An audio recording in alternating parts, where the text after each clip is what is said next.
কাঁধে কাঁধ মিলিয়ে বন্যার্তদের সহযোগিতায় কাজ করছে, তাদের প্রতি কৃতজ্ঞতা জ্ঞাপন করছি। এই মুহূর্তে আমাদের যে মুখ্য কাজ বন্যার্তদের পাশে দাঁড়ানো। আমরা ইতোমধ্যে বন্যার্তদের জন্য আমাদের জায়গা থেকে যা যা করা প্রয়োজন আমরা করতে পেরেছি এবং করছি। এছাড়াও আমাদের বাংলাদেশের মানুষ খুবই মানবিক, তারা তাদের জায়গা থেকে যেভাবে স্বতঃস্ফূর্তভাবে আমাদের সাথে এসেছে, কাঁধে কাঁধ মিলিয়ে বন্যার্তদের সহযোগিতায় কাজ করছে, তাদের প্রতি কৃতজ্ঞতা জ্ঞাপন করছি। আমরা ইতিমধ্যে অনেক জায়গা থেকে পানি নেমে গেছে এবং নেমে যাচ্ছে। এই মুহূর্তে আমাদের সবচেয়ে বড় চ্যালেঞ্জ এসে দাঁড়াবে, সেটা হচ্ছে বন্যার্তদের পুনর্বাসনে কাজ করা। তো তাদের পুনর্বাসনের জন্য আমাদেরকে সর্বাত্মক সহযোগিতা করতে হবে।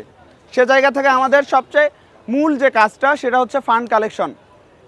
আমরা এই মুহূর্তে বন্যার্তদের সহযোগিতায় ত্রাণ সামগ্রী অনেকের কাছে পেয়েছি, পাচ্ছি। এটার জন্য কাজ করব।